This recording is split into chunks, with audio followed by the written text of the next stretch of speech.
आज के मेहमान में श्रीमती रेणुका पुरी से बातचीत करेंगी रश्मि कुकरेती जी और कार्यक्रम का आनंद हम आप मिलकर लेंगे।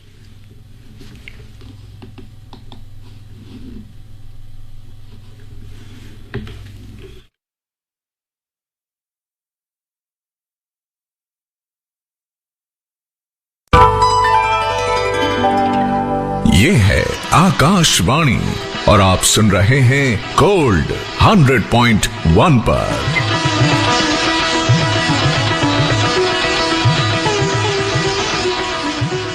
आपने ट्यून किया है आकाशवाणी दिल्ली का चैनल गोल्ड और आप हमें सुन पा रहे हैं FM 100.1 मेगाहर्ट्ज पर। ये कार्यक्रम है आज के मेहमान और आज के जो मेहमान हैं, एक विशेष मेहमान है, वो है महिला फोटो जर्नलिस्ट रेणुका पुरी जी। रेणुका पुरी भारतीय प्रेस काउंसिल से सम्मान प्राप्त फोटो पत्रकार हैं और इसके अलावा बहुत सारे अवार्ड्स उनको मिल चुके हैं। उन्होंने फाइन आर्ट्स की पढ़ाई की है पंजाब यूनिवर्सिटी से और पिछले 20 सालों से फोटो पत्रकारिता कर रही हैं। आइए जानते हैं उनसे उन्हीं के बारे में और स्वागत करते हैं उनका गोल्ड के स्टूडियो में। बहुत बहुत स्वागत रेणुका जी। नमस्ते, थैंक यू। रेणुका जी, ये बताइए कि फोटो खींचने का शौक था, तब करियर चुना या कोई विशेष कारण था कि फोटोग्राफी ने आपको अपनी ओर आकर्षित किया? देखिए, ये बिल्कुल गलत होगा अगर मैं कहूंगी कि हाँ मैंने शुरू से माइंड बनाया था कि मुझे फोटोग्राफी करनी है। ऐसा कुछ नहीं है। जब मैंने कॉलेज ऑफ आर्ट्स में एडमिशन लिया तो फोटोग्राफी हमारा एक सब्जेक्ट रहा करता था। उसमें मेरा इंटरेस्ट इसलिए बन गया था क्योंकि मैं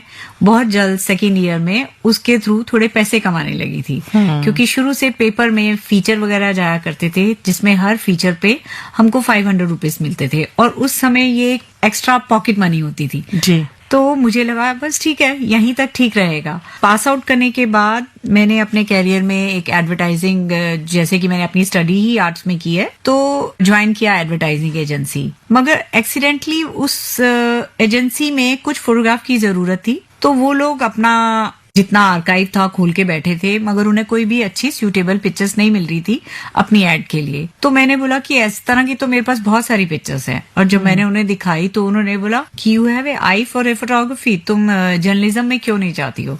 तो मुझे लगा कि या तो वो मुझे रखना नहीं चाहते हैं या क्या कहना चाहते हैं। तो मैंने बोला जर्नलिज्म में फोटोग्राफी किस तरह से, मैं इतना अवेयर नहीं थी उस समय। इनफैक्ट मुझे ये भी नहीं पता था कि ये कितना टफ है और इस फील्ड में महिलाएं नहीं हैं, सिर्फ 1 या 2 महिलाएं हैं जिनका नाम बाद में सुना।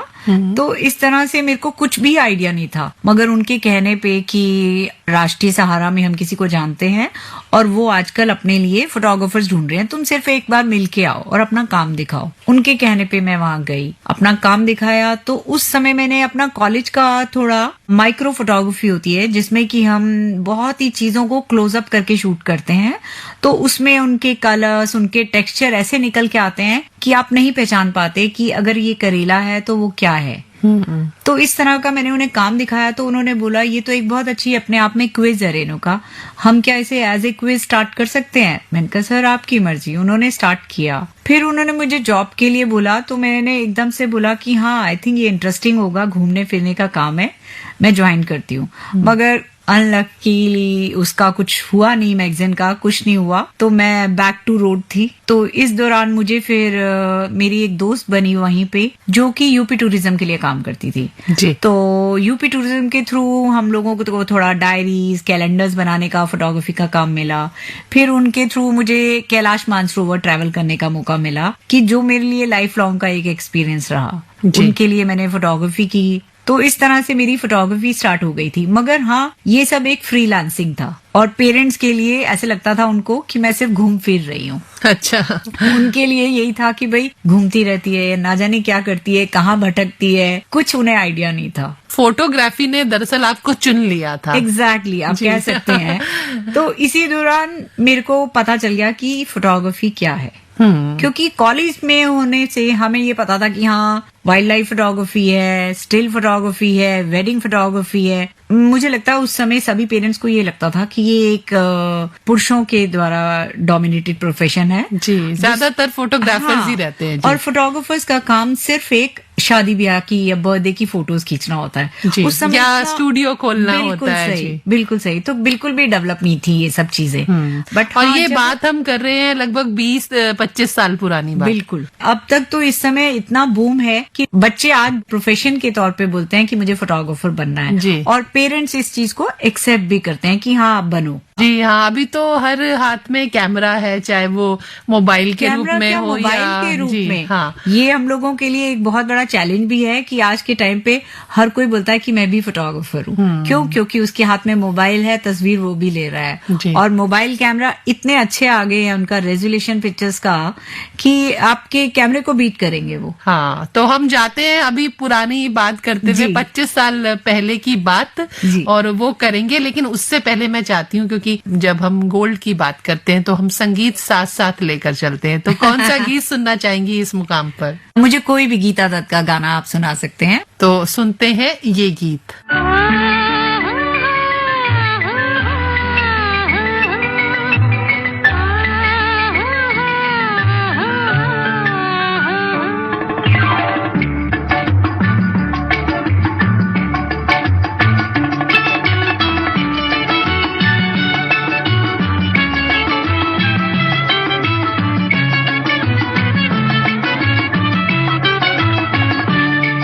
ऐ दिल मुझे बता दे तू किस पे आ गया है, वो कौन है जो आकर ख्वाबों पे छा गया है। ऐ दिल मुझे बता दे तू किस पे आ गया है, वो कौन है जो आकर ख्वाबों पे छा गया है।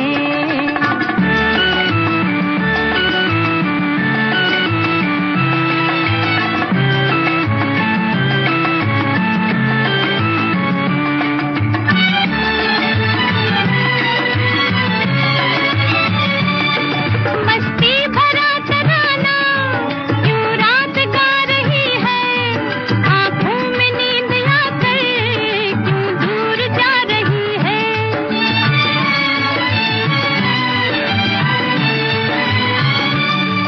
मस्ती भरा तराना यूं रात गा रही है, आंखों में नींद आकर क्यों दूर जा रही है। दिल में कोई सितमगर अरमां जगा गया है, वो कौन है जो आकर ख्वाबों पे छा गया है। ऐ दिल मुझे बता दे तू किस पे आ गया है, वो कौन है जो आकर ख्वाबों पे छा गया है।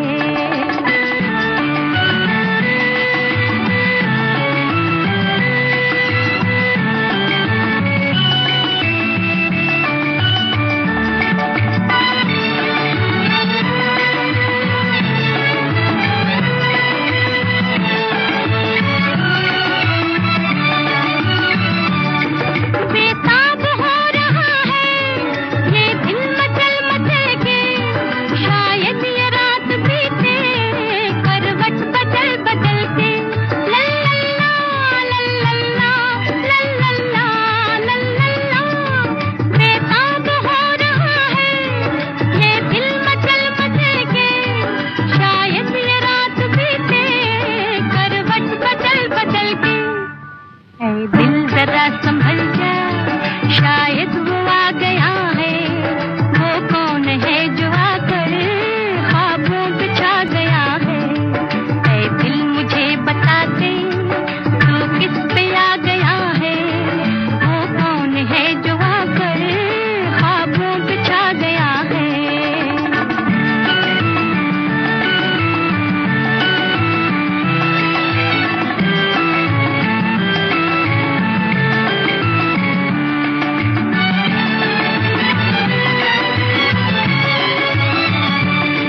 भीगी हुई हवाएं, मौसम भी है गुलाबी, क्या चांद क्या सितारे, हर चीज है शराबी।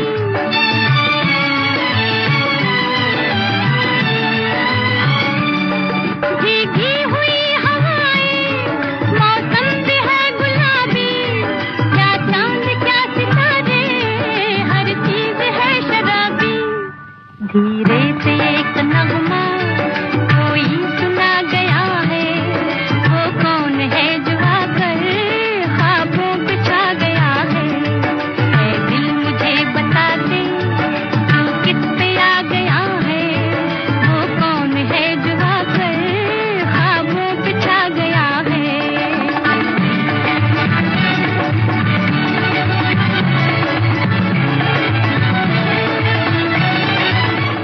इस गीत के बाद फिर हम वापस आते हैं अपनी 25 साल पुरानी आपकी जो यात्रा शुरू हुई फोटोग्राफी की। तो आपने अब फ्रीलांसिंग शुरू कर दी, काम करना शुरू कर दिया, और कैलाश मानसरोवर की यात्रा का आपने बताया। वो समय कैसा था, कैसी रही वो यात्रा, कैसी फोटोग्राफ निकाली आपने, और कितना चैलेंजिंग था? क्योंकि वो मुझे लगता है कि शारीरिक रूप से भी बड़ी दृढ़ता चाहिए। बिल्कुल। और वहां जाके मुझे पहली बार एहसास हुआ कि हम कहें ना कि हम वहां जा रहे हैं, ऐसा नहीं होता है। वो जगह आपको बुलाती है। मैंने लाइफ में कभी कैलाश मानसरोवर के बारे में नहीं सोचा था, क्योंकि वो अपने आप में एक बहुत ही कठिन यात्रा मानी जाती है और बहुत ही एक्सपेंसिव भी होती है। और उसमें आज के दौर में भी इतने लंबे नंबर्स लगते हैं, फिर आपका चयन होता है तो आप उस यात्रा के लिए जा पाते हैं। और वो भी यूपी टूरिज्म की जो यात्रा है वो सबसे टफ मानी जाती है, क्योंकि वो 30 दिन की होती है। अच्छा। आज के टाइम में बहुत छोटे छोटे ट्रिप, और नेपाल के थ्रू इधर से बहुत छोटे ट्रिप निकल गए हैं। मगर जो हमने किया था वो 30 दिन आप घर से बाहर रही? जी बिल्कुल रही। तो कभी घर से माता पिता ने या परिवार वालों ने कभी आपत्ति नहीं करी कि भाई ये क्या, मतलब मैं बात करी 25 साल पुरानी। ठीक कह रहे हैं, क्योंकि उस समय मेरी शादी की बातें बहुत चलती थी। अच्छा। तो मुझे लगता था यहाँ से भागने का एक यही तरीका है कि एक बहुत अच्छा प्रोजेक्ट मिला है, इस प्रोजेक्ट के बाद मैं शादी करूंगी। तो मुझे लगता था कम से कम ये 28 दिन मेरे निकल जाएं तो मेरी शादी टल जाएगी। अच्छा। तो ये सोच के आप बिलीव नहीं करेंगे, मैं और मेरी दोस्त जब हम बस में एंटर किए तो सब हमको देख के हैरान थे कि ये छोटी छोटी लड़कियां जिनके पास कोई प्रॉपर वो बैग्स नहीं दिख रहे हैं। हाँ। जो कोई पूरी तैयारी से नहीं आई हैं। और हमको पूछा कि आप पहले कभी गए हैं, क्योंकि उस ट्रिप में ज्यादातर लोग थे जो कि पता नहीं 2-3 बार पहले भी होके आए हुए अच्छा, थे और मतलब अनुभवी थे जी। और वो इतना सारा ड्राई फ्रूट कैरी कर रहे थे, इतने सारे एक्स्ट्रा वूलन्स कैरी कर रहे थे कि हमको देख के उन्हें लगा कि हम कैसे जा रहे हैं। हाँ, उन्हें लगा कि ये 2 बच्चियां आ गई हैं। भाग के आ गई हैं घर से। अच्छा। और वो एक्चुअल में वो ही था। मगर एक अपने आप में बहुत डिफरेंट एक्सपीरियंस था। मैंने इतनी खूबसूरती, जबकि मैं हिमाचल में पैदा हुई, हिमाचल से हूँ, मगर मानसरोवर की जो ब्यूटी थी वो मैं कभी नहीं भूल सकती। फोटोग्राफ्स कैसी ली आपने वहां पे? बहुत सारे ग्लेशियर्स की फोटोग्राफी। अच्छा। बहुत सारे गांव, वो गांव इंटीरियर में जहां पे लाइफ बहुत दुर्लभ होती है, उस तरह की फोटोग्राफी की। और ब्यूटी, मतलब आप जो कहते हैं ना सुंदरता नेचर की, वो आपको भरमार मिलेगी। कैलाश मानसरोवर का तो जो खुद का जो स्वरूप है वो भी हम कहते हैं बड़ा रहस्यमयी सा जी, है। जी, जी, जी। तो उसके बारे में कुछ वर्णन कीजिए, क्योंकि हम जब उसकी चित्र देखते हैं तो वो अपने आप में बहुत सारी कहानियां समेटे हुए हैं। बिल्कुल सही कह रहे हैं।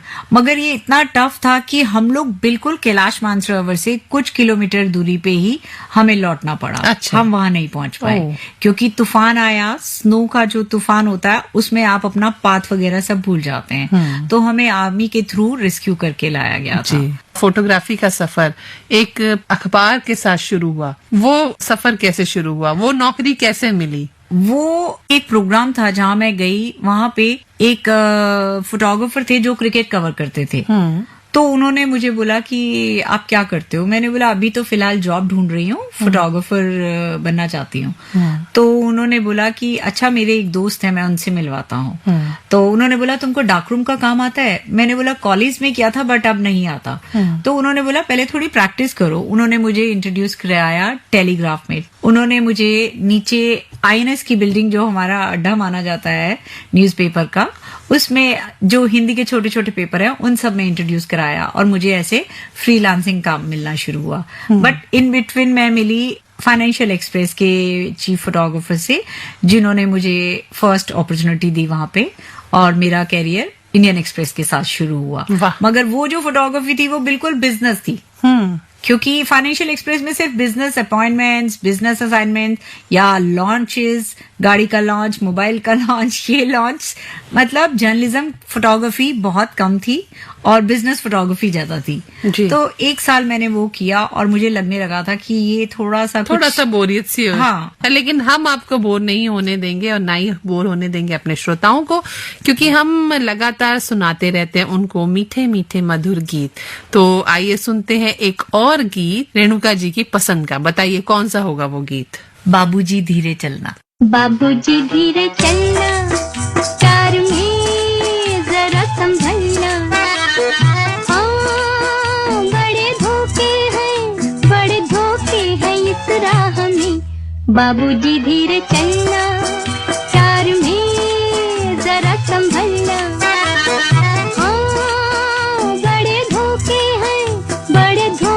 हैं इस राह में, बाबूजी धीरे चलना।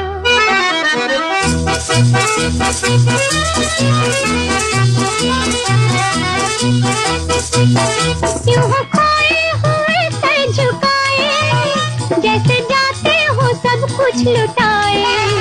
ये तो बाबूजी पहला कदम है, नजर आते हैं अपने पराए। हाँ, बड़े धोखे हैं इस राह में, बाबूजी धीरे चलना, प्यार में जरा संभलना। हाँ, बड़े धोखे हैं इस राह में, बाबूजी धीरे चलना।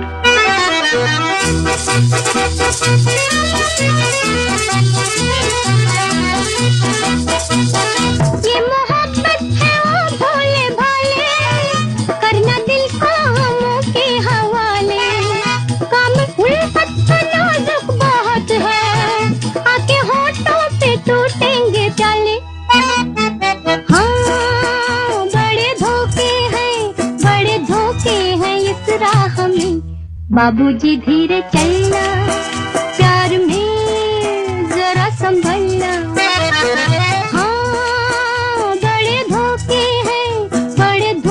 हैं इस राह में, बाबूजी धीरे चलना।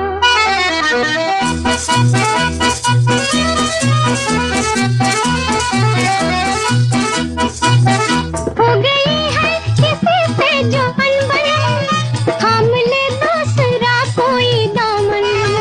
जिंदगानी की राहें अजब है, वो अकेला तो लाखों है दुश्मन। हाँ, बड़े धोखे हैं इस राह में, बाबूजी धीरे चलना, प्यार में जरा संभलना। हाँ, बड़े धोखे हैं इस राह में, बाबूजी धीरे चलना। आपने बताया कि फाइनेंशियल एक्सप्रेस के लिए काम करने लग गई, लेकिन मुझे ये पता है कि उसके बाद आपने बहुत सारा और काम किया।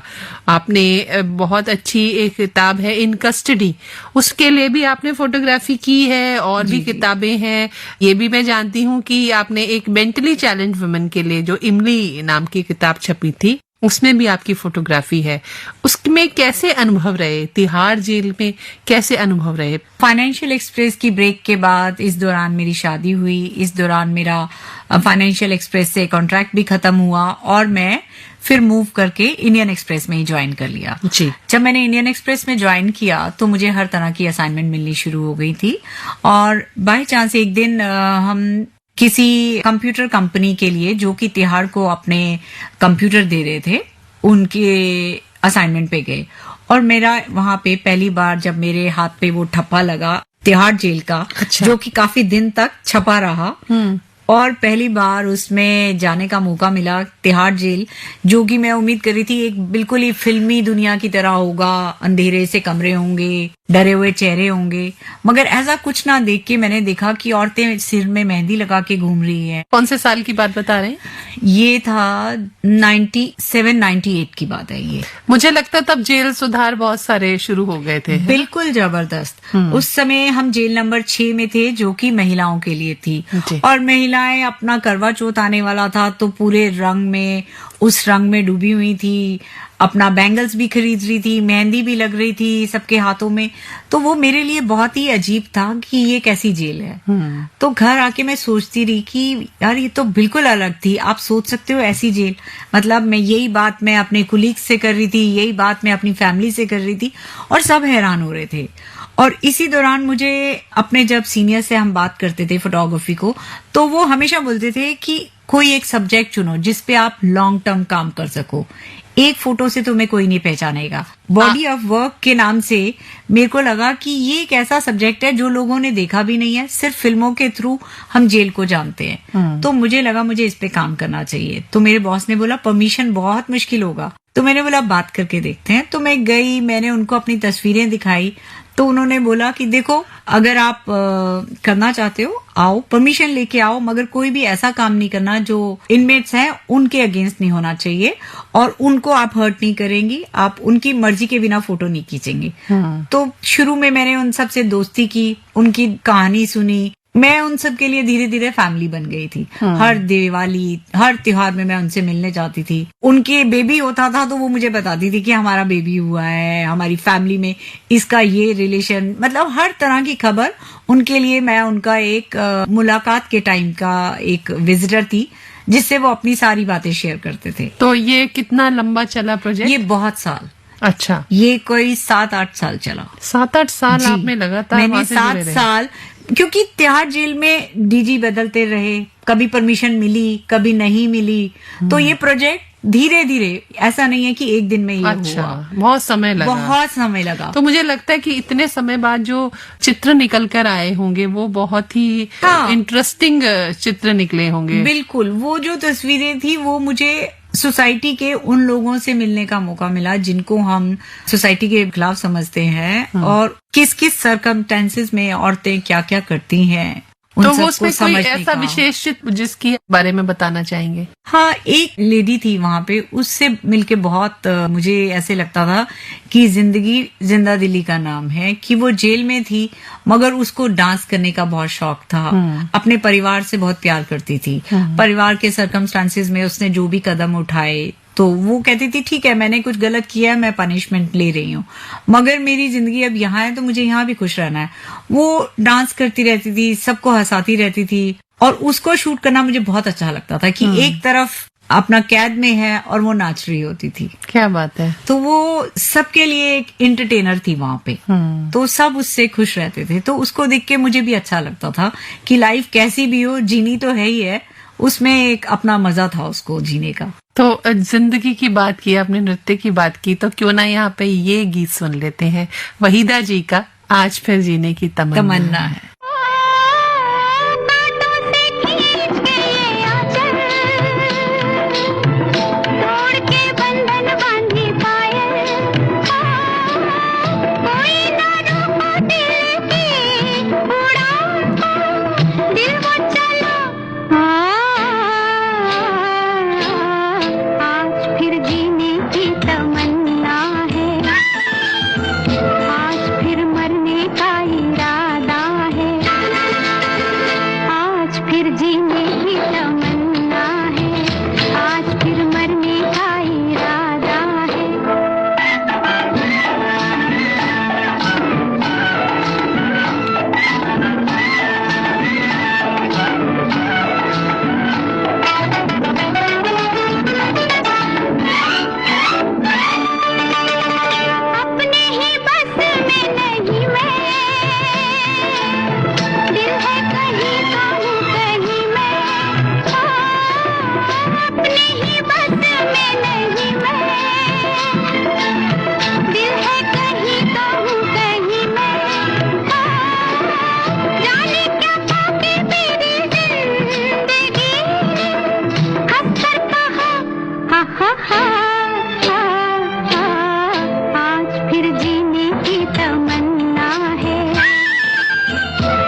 आपने एक और किताब पर काम किया है, इमली। जी जी, इसकी फोटोग्राफ्स के बारे में बताएं। ये एक बहुत ही डिफरेंट तरह की बुक थी।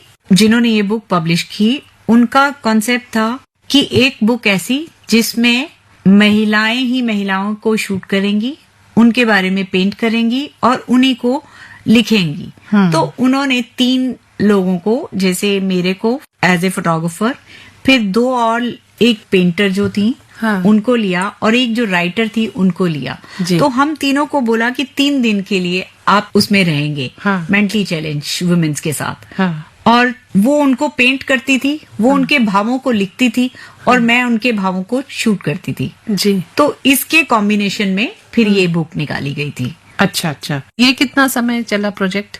ये तो बहुत शॉर्ट टर्म था। अच्छा। क्योंकि इसमें उन्होंने हमें सिर्फ 3 दिन उनके साथ बिताने के लिए दिए। अच्छा। और उन 3 दिनों में जो राइटर ने देखा, जो चित्रकार ने पेंटिंग की, तो उस बुक में 3 तरह से काम हुआ। जी। और इसमें हर तरह की वो महिलाएं थी जिनको लोग बूढ़े होने पे रोड पे छोड़ जाते थे।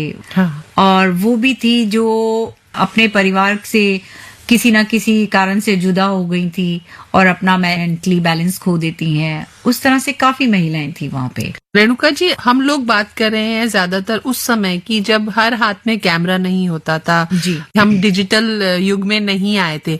आज तो हर एक व्यक्ति के पास अपना मोबाइल है, बहुत अच्छे रेजोल्यूशन वाली फोटोग्राफ्स वो लोग निकालते हैं। जी जी। तो ऐसे समय में किस प्रकार का आपका अनुभव रहा है कि कितना बड़ा ये चैलेंज है कि हर हाथ में कैमरा है? अब तो जहाँ कोई फोटोग्राफर नहीं था, आज एकदम से सब फोटोग्राफर है। जी। आप किसी असाइनमेंट पे जाएंगे और आप बोलेंगे कि प्लीज ये जगह फोटोग्राफर के लिए आप पीछे चले जाएं, तो वो फट से मोबाइल निकाल के बोलेगा कि मैं ब्लॉग के लिए काम कर रहा हूँ, तो मैं भी फोटोग्राफी कर रहा हूँ। अब आप आज के टाइम पे किसी को ये नहीं कह सकते कि ये स्पेस मेरा है, ये फोटोग्राफर्स के लिए है। तो आज के टाइम में फोटोग्राफर्स के लिए बहुत ज्यादा चैलेंज हो गया है। अगर कमर्शियल वे से देखा जाए तो पहले बहुत काम होता था जो हमारे स्टूडियो फोटोग्राफर्स हैं, आज की डेट में उनका काम आधा हो गया। क्यों? क्योंकि फैमिली को ऐसे लगता है कि ये इतना एक्सपेंसिव है, इससे अच्छा कोई भी फैमिली के बच्चे ही खींच लेंगे फोटोग्राफ। राइट। तो इस तरह से फोटोग्राफी को काफी धक्का पहुंचा है। अब बहुत महंगा हो गया है, वही लोग अफोर्ड कर सकते हैं फोटोग्राफी को जो कि एक्चुअल फोटोग्राफी कराना चाहते हैं। जो है मोबाइल फोटोग्राफी है, ये इंस्टेंट जैसे कॉफी होती है कि आपने बनाई और पी और खत्म, ये सारी वो चीजें हैं। मगर जो हम लोगों के डिजिटल फोटोग्राफी है, वो आज भी अगर आपने अपने स्टूडियो में ही जैसे देखिए कितनी पुरानी तस्वीरें रखी हैं, ये किसी मोबाइल की तस्वीरें नहीं है और ये हो भी नहीं सकती हैं। अगर हम कहें तो फोटोग्राफर आज के टाइम पे वो आर्काइव वाले हैं जो कि प्रेजेंट को प्रिजर्व करके रख रहे हैं और आगे फ्यूचर में देंगे। बहुत अच्छी बात आपने कही और इस मौके पर सुन लेते हैं ये गीत।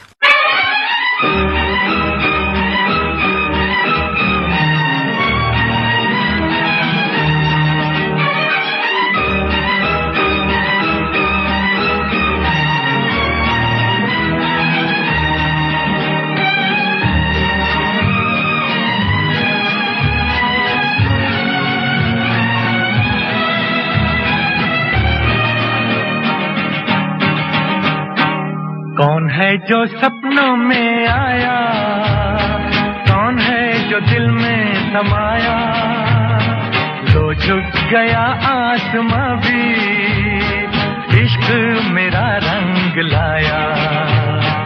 कौन है जो सपनों में आया, कौन है जो दिल में समाया, लो झुक गया आसमां भी, इश्क मेरा रंग लाया। ओ प्रिया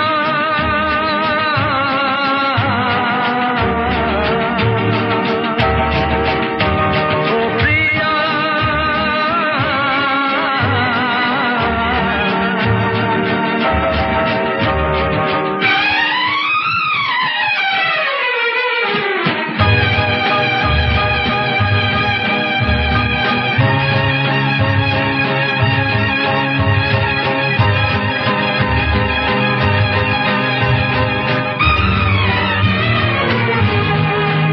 जिंदगी के हर एक मोड़ पे मैं गीत गाता चला जा रहा हूँ। जिंदगी के हर एक मोड़ पे मैं गीत गाता चला जा रहा हूँ, बेखुदी का ये आलम न पूछो, मंजिलों से बढ़ा जा रहा हूँ, मंजिलों से बढ़ा जा रहा हूँ। कौन है जो सपनों में आया, कौन है जो दिल में समाया, लो झुक गया आसमां भी, इश्क मेरा रंग लाया। ओ प्रिया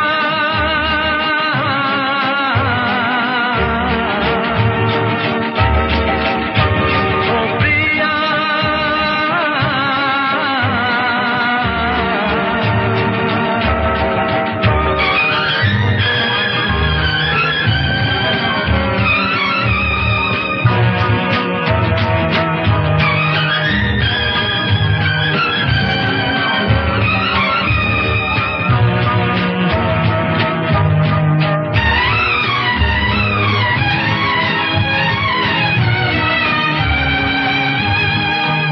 सज गई आज सारी दिशाएं, खुल गई आज जन्नत की राहें, सज गई आज सारी दिशाएं, खुल गई आज जन्नत की राहें। हुस्न जब से मेरा हो गया है, मुझ पे पड़ती है सबकी निगाहें, मुझ पे पड़ती है सबकी निगाहें। कौन है जो सपनों में आया, कौन है जो दिल में समाया, तो झुक गया आसमां भी, इश्क मेरा रंग लाया। ओ प्रिया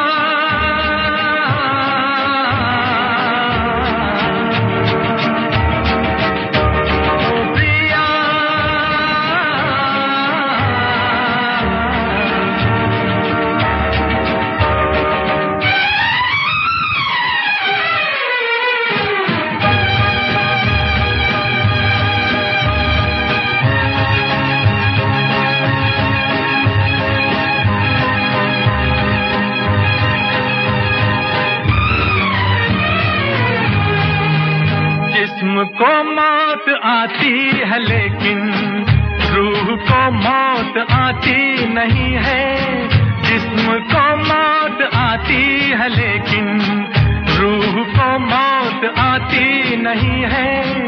इश्क रोशन है रोशन रहेगा, रोशनी इसकी जाती नहीं है, रोशनी इसकी जाती नहीं है।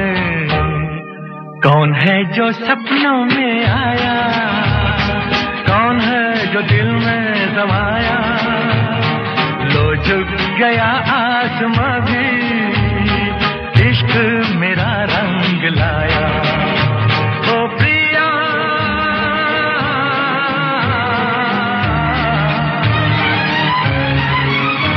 ओ प्रिया। जो वर्तमान को सहेजने का कार्य आप लोग कर रहे हैं, ताकि भविष्य में कभी कोई अगर वापस देखे कि किस प्रकार से उस समय होता था, तो शायद उसके लिए कोई तो रेफरेंस एक रहेगा। तो एक महिला के रूप में कितना चैलेंजिंग रहा है, और आपको क्या लगता है कि क्या जो बच्चियां हैं हमारी, उनको चुनना चाहिए ये करियर? बिल्कुल चुनना चाहिए जी, क्योंकि ये किसी भी एंगल से मैं ये नहीं मानती हूँ कि कोई भी प्रोफेशन मेल और फीमेल के लिए बना है। बहुत अच्छी बात। फोटोग्राफी का चैलेंज इसलिए है क्योंकि हमारे कैमरे बहुत हैवी हुआ करते थे, जिसकी वजह से 24 घंटे उनको कैरी करके भागना चलना, और हाँ कई जगह स्ट्रेंथ जो मेंस की हम लोग मानते हैं बहुत ज्यादा रहती है, तो उसमें कहीं ना कहीं हम लोग लैक करते हैं। तो हम कहीं ना कहीं जो अपनी भावनाओं से जो हम लोग कर सकते हैं, शायद वहां पे वो मेल वर्क नहीं कर सकता है जी। तो इस तरह से कोई भी ऐसी बाउंड्री नहीं है जिसमें हम बोलें कि ये मेल और फीमेल का है। हाँ, आज की डेट में जब मैं भी फोटोग्राफी के लिए जाती हूँ फील्ड में, तो हम लोग एक दूसरे को धक्का देते हैं और वो लोग भी मुझे धक्का देते हैं और मैं भी उन्हें धक्का देती हूँ। उसमें कोई वो नहीं होता है, क्योंकि तस्वीर सबको चाहिए। जी बिल्कुल। अगर पीएम कुछ फंक्शन में है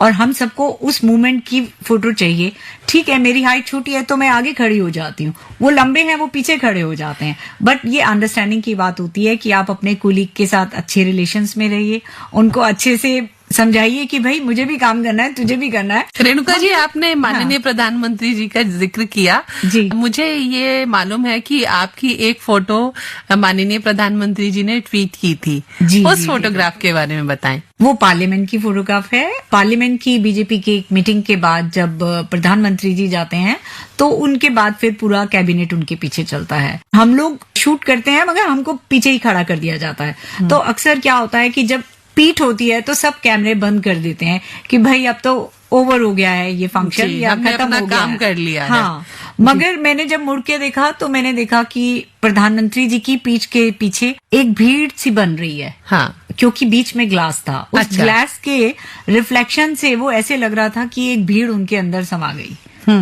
तो वो मुझे बहुत ही इंटरेस्टिंग सा लगा और मैंने फट से उसे क्लिक किया। अच्छा। तो नेक्स्ट डे जब हमने उसे पब्लिश किया तो प्रधानमंत्री जी ने उसे ट्वीट किया कि बहुत ही अद्भुत तस्वीर है। बहुत अच्छे। तो अच्छा लगा जी कि आपको एप्रिसिएशन मिलता है और वो भी देश के प्रधानमंत्री से, तो वो हमेशा अच्छा लगता है। अनुभव जी बिल्कुल, बहुत अच्छा अनुभव रहा होगा जी, आपके जी, लिए जी। और हमारे लिए भी सुनना एक अच्छा अनुभव है। और कहा जाता है कि एक जो पिक्चर होती है वो कई सारे शब्दों से बढ़कर होती है। बिल्कुल सही बात है। और वो गा दी जाती है तो कहीं ना कहीं उसकी रीच, उसको चाहने वाले, देखने वाले बढ़ जाते हैं।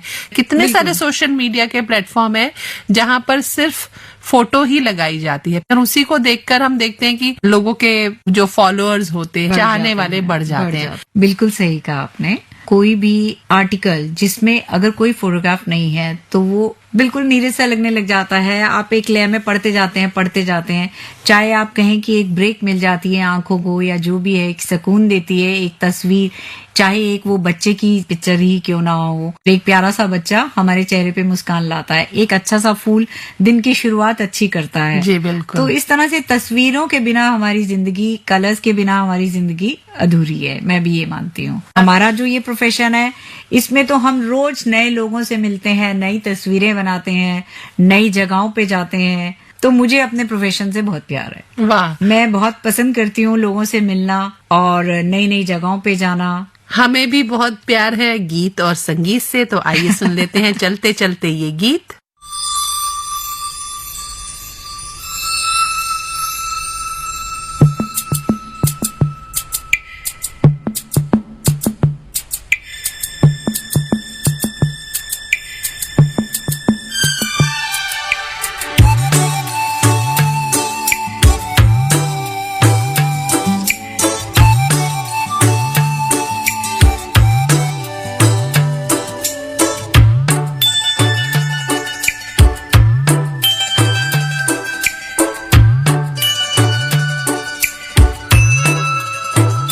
दिल है छोटा सा, छोटी सी आशा, मस्ती भरे मन की भोली सी आशा, चांद तारों को छूने की आशा, आसमानों में उड़ने की आशा।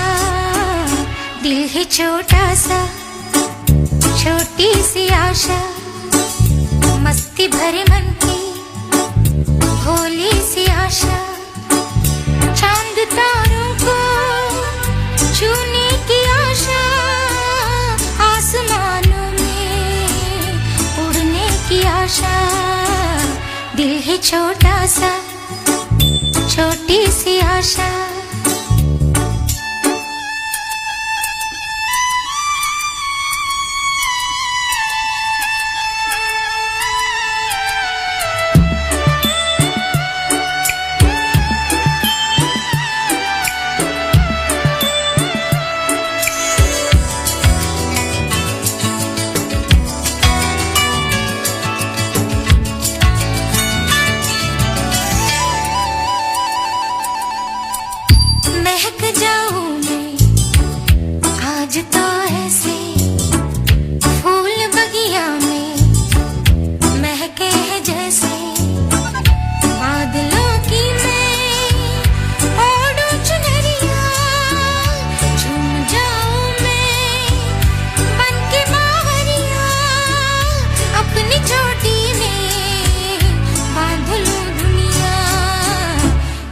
छोटा सा छोटी सी आशा मस्ती भरे मन की भोली सी आशा चांद तारों को छूने की आशा आसमानों में उड़ने की आशा दिल है छोटा सा छोटी सी आशा मस्ती भरे मन की भोली सी आशा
छोटा सा छोटी सी आशा मस्ती भरे मन की भोली सी आशा चांद तारों को छूने की आशा आसमानों में उड़ने की आशा दिल है छोटा सा छोटी सी आशा मस्ती भरे मन भोली सी आशा। और इस गीत के बाद एक संदेश उन सुनने वालों के लिए जो कि शायद फोटोग्राफी का करियर अपनाना चाहेंगे, क्या कहेंगे चलते चलते? मैं सबको ये कहना चाहूंगी कि जो भी काम करें आप, कोई भी प्रोफेशन चूज करते हैं, उसको ये सोच के चलिए कि शॉर्ट टर्म में कभी भी कुछ नहीं होता है। आपको कोई भी चीज करने के लिए आपका 100% देना ही पड़ता है और उसको लॉन्ग टर्म में सोचिए। ये मत सोचिए कि आपकी एक तस्वीर रातों रात आपको फेमस कर देगी। ये होता है, कोई एक फोटो आपकी होती है जरूर, आपको पॉपुलर बना देती है, मगर उस बेस तक पहुंचने के लिए आपको बहुत स्ट्रगल करना पड़ता है, बहुत मेहनत करनी पड़ती है। और कोई भी प्रोफेशन हो, मैं ये कहूंगी कि जो आपका दिल भी कहे, ऐसा नहीं है कि पेरेंट्स ने बोला है या ये फैशन है कि फोटोग्राफर सुनना अच्छा लगता है तो मैं भी फोटोग्राफर बन जाऊं, ऐसा नहीं है। फोटोग्राफी बहुत हार्ड है, इसमें बहुत आपको काम करना पड़ता है, बहुत मेहनत है और एक दिन में कोई भी फोटोग्राफर नहीं बन जाता है। जी, मेहनत के लिए तैयार है। बिल्कुल बिल्कुल। समय हो चला है अपने श्रोताओं से विदा लेने का, तो हम लेते हैं विदा और रेणुका जी से कहते हैं नमस्कार। नमस्ते। ये है आकाशवाणी और आप सुन रहे हैं गोल्ड 100.1 पर।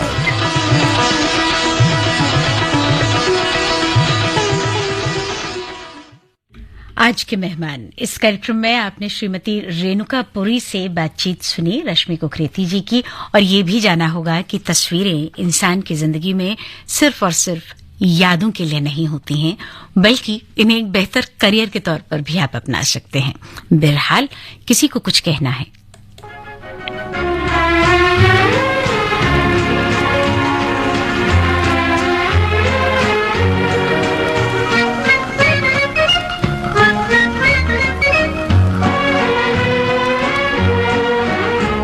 दिल के आईने में, दिल के आईने में तस्वीर तेरी रहती है। मैं ये समझा कोई जन्नत की परी रहती है दिल के आईने में।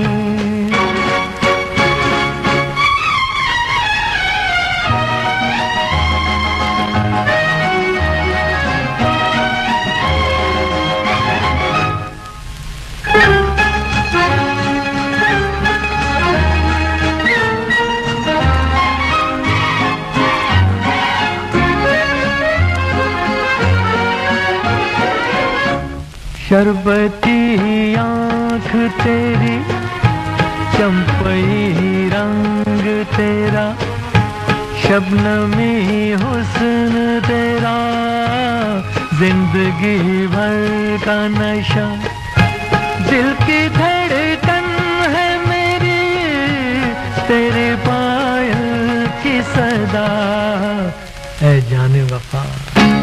दिल के आईने में तस्वीर तेरी रहती है, मैं ये समझा कोई जन्नत की परी रहती है, दिल के आईने में।